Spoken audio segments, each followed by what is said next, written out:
have with us Mr. Amit Kumar Agarwal. He's the co-founder and the CEO of NoBroker.com. He's a PGP 2004 batch, and he is also the recipient of Young Alumni Achievers Award in the Entrepreneurship category. Congratulations, Amit, on receiving the. Thank you so much, Swagata. I'll just give you a brief introduction. Uh, he is the co-founder, CEO of NoBroker, and with a valuation of $1 billion, it's the only property tech unicorn that has raised about 3,000 crores. No Broker has also saved about 16,000 crores in brokerage in the past 10 years and has now grown to 11 cities and a user base of 3 crore customers. Please correct me if there are And of course, changes. absolutely right. Okay, so congratulations on winning the award. What does this award mean to you? No, so thank you so much. Uh, and the award is very, very special. I think I have been looking forward to it for many years. And somehow, sometimes I feel that the people who give the award may not truly know the happiness which the other people feel who get the award. And I think that's disproportionately high. And especially so because even after 20 years of passing out, I am Ahmedabad still has that feeling of awe Hmm. and to some extent fear, which basically such an institution end up imposing on you as a PGP. So being able to, so you barely survive those 2 years when you are there, and when the same institute basically says that you are among the top alumni, it is very, very special and very, very emotional. And as I said, the jury perhaps do not know how much the recipients feel special. And we are truly proud to have you. So we are also pleased that you are one of the winners. Thank you. Uh, before before NoBroker.com, you worked in diverse companies in corporate sector, from Cognizant to PwC to Australia and New Zealand Bank. What inspired you to start your own venture? I think, see, what happens is that when you are in IIM Ahmedabad and when you are in this day one, day two race, the only objective is to somehow get a good job because that's Hmm. how the entire system is made.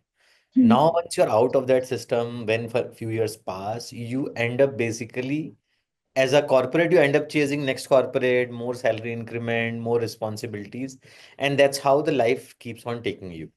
And I think after 10, 15 years, then you start questioning yourself as to where are you going and whether this is what you really want to do. Because after 10, 15 years, everybody's on his own. There Hmm. are very few people whom you are in touch with. You are not competing with anyone.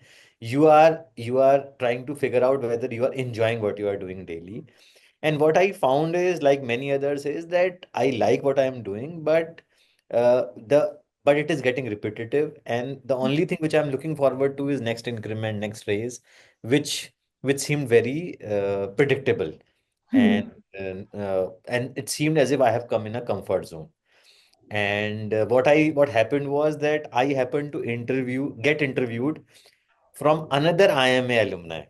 Hmm. So another IIMA, and he was running a startup in Bangalore, and he was my younger IIMA alumni, and he interviewed me for a position. And so first of all, I was very impressed that see here is another IIMA alumni, and he's younger with me to me, and see how well he has done.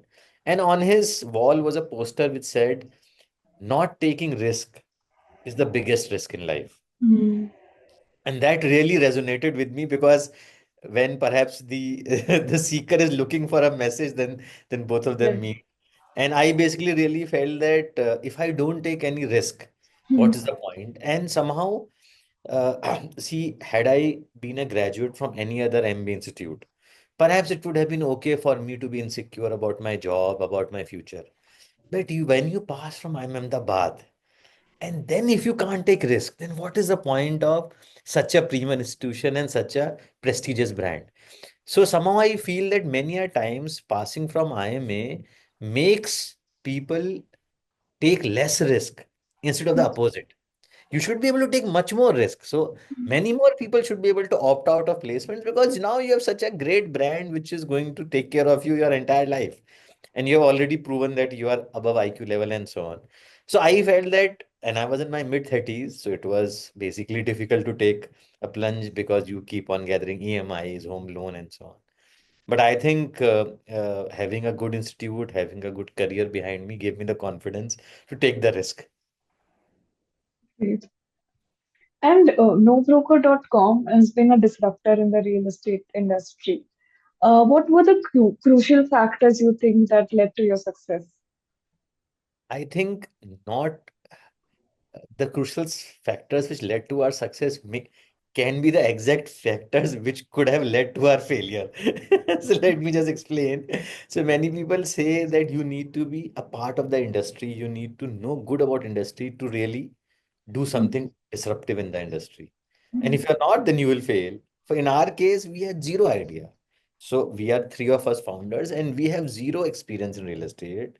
And no, we all three of us are first generation entrepreneurs. So I think uh, that is why we could question something very, very simply and very, very from a first principle, saying that, hey, why do we have to pay brokerage to this broker in this internet era? And no one else in the world has done this. No company in US has done non-brokerage. No company in China has done non-brokerage. Even today, if you go to US, you pay a hefty 6% fees to sell a house. Wow. Such a developed country also with all Hmm. the technology, even then, there also they pay huge amount of money. And so when we asked a very simple question, why? Why can't we do this? And there was no obvious answer. So we said, okay, let's explore this. So with very naive attitude, we went on exploring it. And sometimes when you have this irrational optimism about something, Hmm. then the world basically conspires to make it happen. And hence, we believed in it, rightly, wrongly, and then it started becoming more true. Hmm. And this is exactly, I think, I just spoke to Rahul Das of Purple, and he also said something about optimism. You start something with full faith in that idea, and with the right factors, it leads to success. Yeah, you are right. And because why I think many of the founders talk about optimism is, and I want to just throw more light on it, that Hmm. when you are trying to do something which no one has done before, Hmm. if you talk to a very, very rational mind, he would say that of course it can't be done because ABCD reasons are there, right? Because Hmm. there has to be some reasons why it has not been done before. Uh, so the only thing which can basically push you through to do something which has never been done before is to just believe, is to just be optimistic that it will work, have some one or two ideas and just keep on believing on it because data insufficient is the answer for the obvious rational mind. Wow, that gives a lot of people more faith to just push through their ideas. And what are your thoughts on the path to profitability for startups in Indian ecosystem and for nobroker.com? So for every business, what is the objective? The objective is to make profit. Hmm. Otherwise, what's the point of basically doing a Hmm. business in the first place? I Hmm. think what has happened in Indian startup ecosystem is that just like any other ecosystem, the startup ecosystem also takes years to mature. Hmm. So when the startup ecosystem started, and it's a very young ecosystem, right? So when I graduated, then there was no VC to give you funds, right? You had to go to Hmm. perhaps a bank or SIDBI or something. And all of this ecosystem is fairly new, is barely a decade old.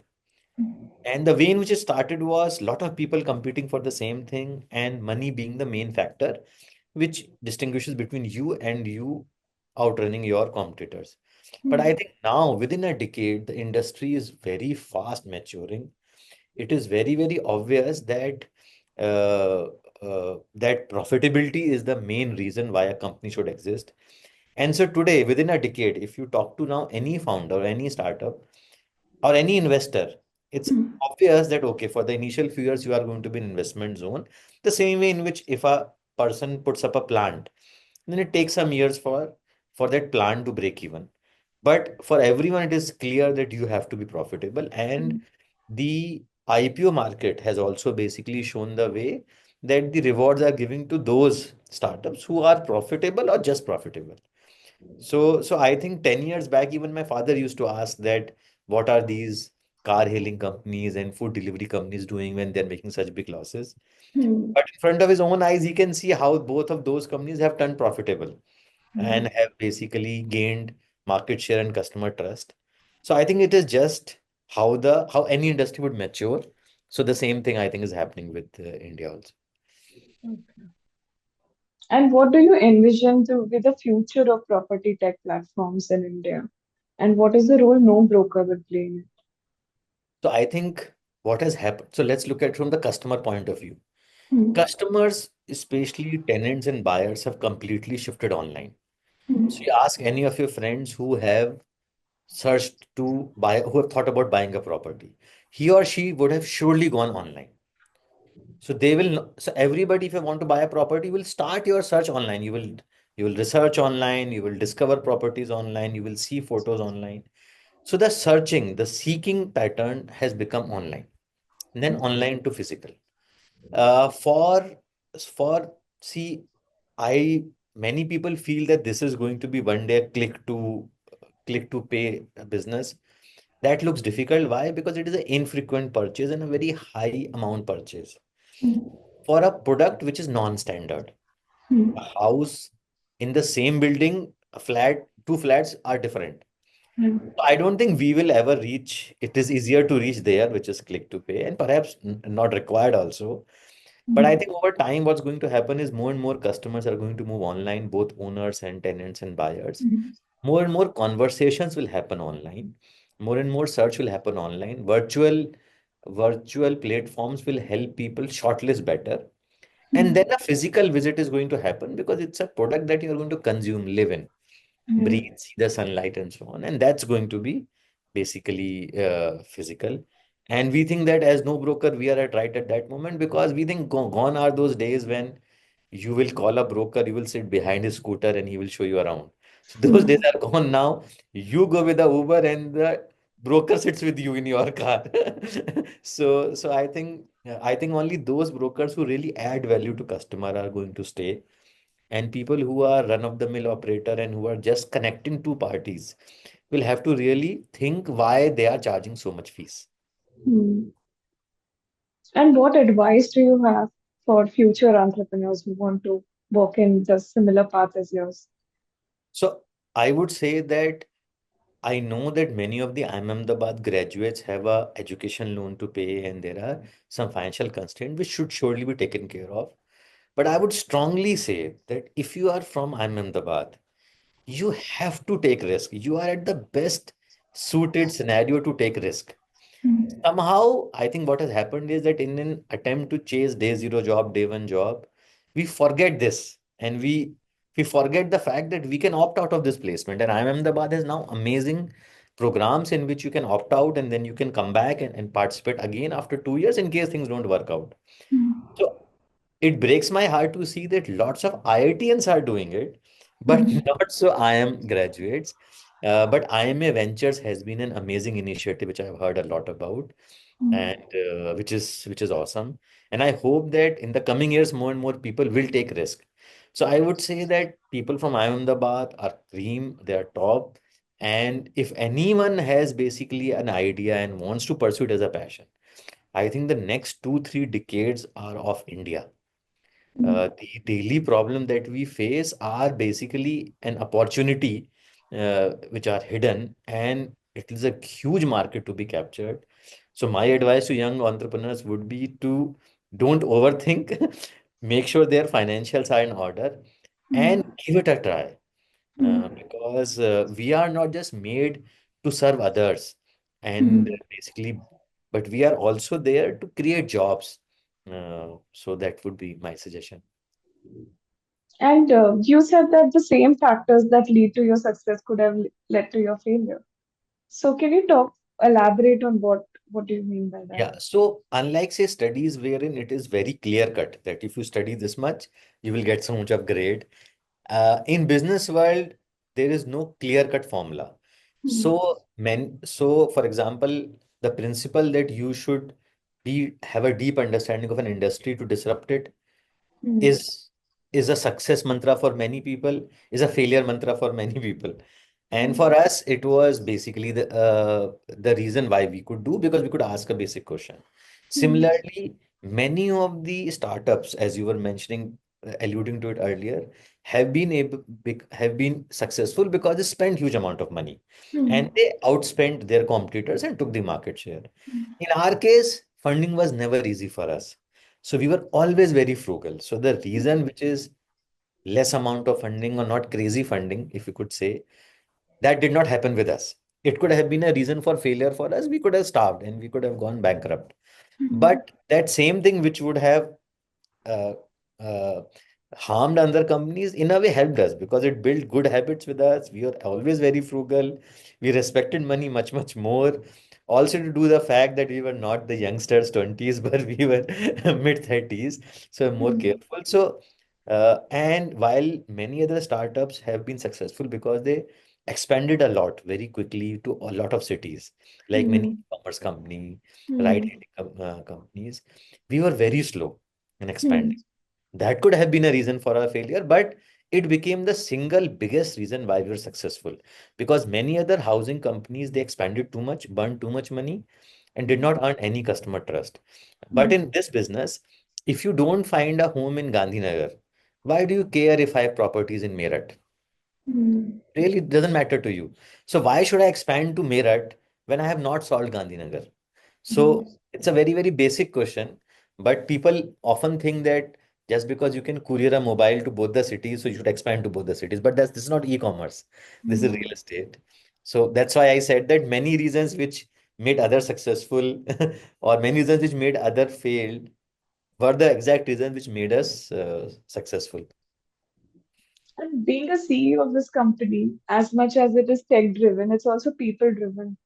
And you have been leading it. So, what are the lessons in leadership that you can share with us? What did you learn? No, this is an amazing question, and I think this is one of my favorite topics. When we were in IIM Ahmedabad, OB organizational behavior was something that people were not that much interested. But that is, and almost every IIMA graduate says it later in life, that is a subject which is basically most useful. And I think what I discovered about myself was it's also a self-discovery journey when you are running a startup with thousands of employees, that I am very, very comfortable in people doing mistakes. And I'm Hmm. very, very comfortable delegating.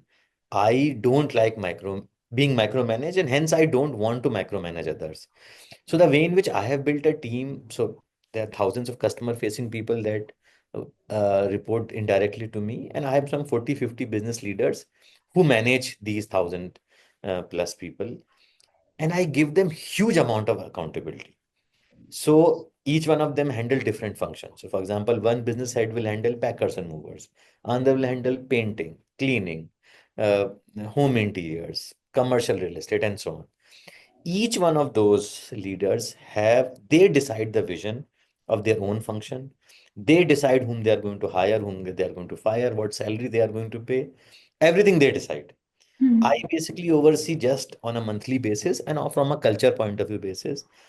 But I give them huge accountability, which basically in a way makes 50 entrepreneurs uh, get blooming within no broker. And that's the Hmm. reason why many investors ask us as to how we can do so many multiple businesses. And the secret sauce is that is our culture. But because the culture is so good, that's why people stay. And out of this 40, 50 business leaders that I work directly with, this team has been built over the past 10 years. And there has been almost zero attrition, almost zero.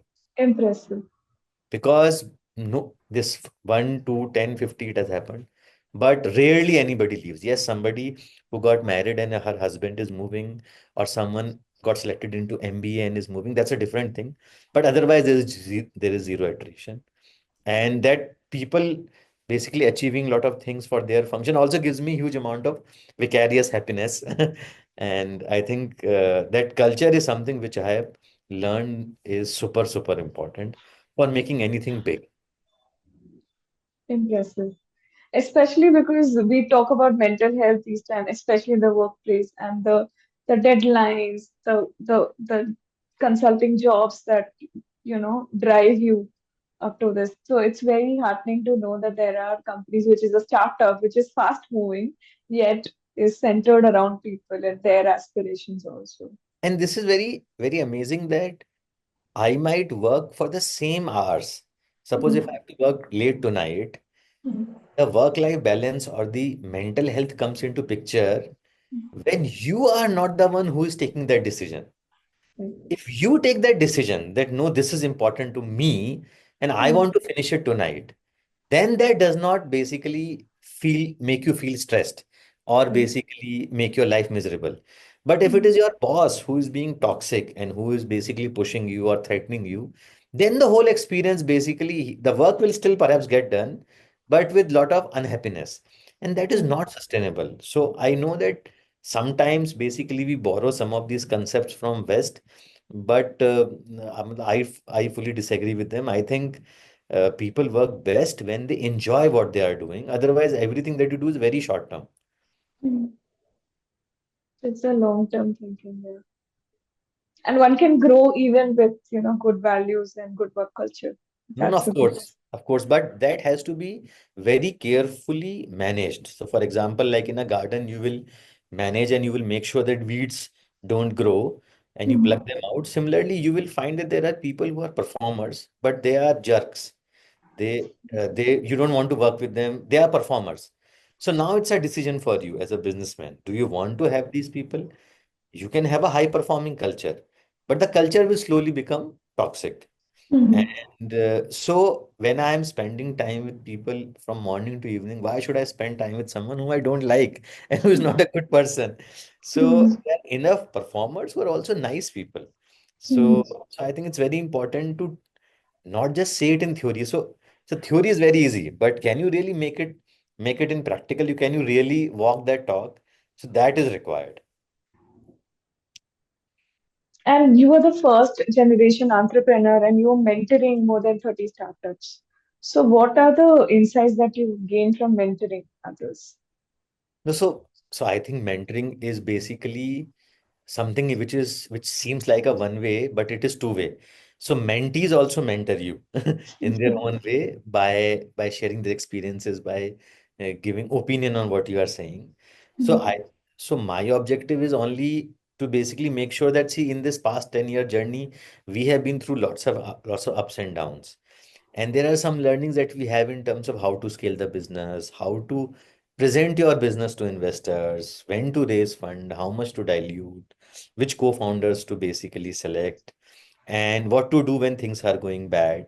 So whatever way in which we can help the new founders, that we try to do. So the objective is to basically have a free-flowing conversation. And I have seen that the more frank you are, the more they Mhm. open up. And sometimes small things which are pretty obvious to me today are not obvious to people who are starting, and they find value in it, which makes the conversation even more enriching for me also. So I think the experience has been amazing, and the learning has been both ways. I also get to learn about so many different industries, their challenges, what makes them tick. So I think this is also some vicarious pleasure that you take from other people's success.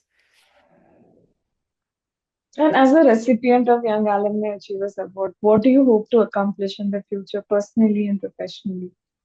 I think the award, in a way, also gives a responsibility that you have to behave in a specific way in future. So that also gives that responsibility that you live up to IIMA values, and I intend to basically do it, continue to do it. I hope I have lived up to them till now. The objective is basically twofold. One is financial, and another is emotional. So the financial is all business related, that we would like the business to grow. We would want to do an IPO in the next 4 years. We would want give the returns to our shareholders who have invested in us and trusted us for 10 years. And we would want to make some money for our employees who have been with us and worked so hard. So these are the financial metrics and business metrics. On an emotional side, I would want no broker to be across the country. Right now, we are in the top cities. I would Mhm. want to be it across the country. I would want that if people talk about no broker, they have a positive feeling. They feel that yes, no broker has made their life better. Because at the end of the day, have you left any lasting impression? Did you leave the world a better place than what you started with? That slowly starts becoming important. So I hope that 5 years from today, no broker is across the country and people have a positive feeling when they think about no broker. And personally, what are your goals? I think basically personally and professional is a very It's the same. high overlapping. For an entrepreneur, I guess that's how it Yeah, is. yeah. And I think now my kids are basically are growing up and the elder one is going to basically go to college. So I just hope that the way in which I have had a great relationship with my father, almost a friend like, I hope that I have the same relationship with my son. So then you start thinking about the next generation more. So, all the best for your future and may all your hopes come true. And thank you so much for sitting with us and sharing your insights. Thank you so much, Swagata. This was a lot of fun. Thank Thanks. you for having me.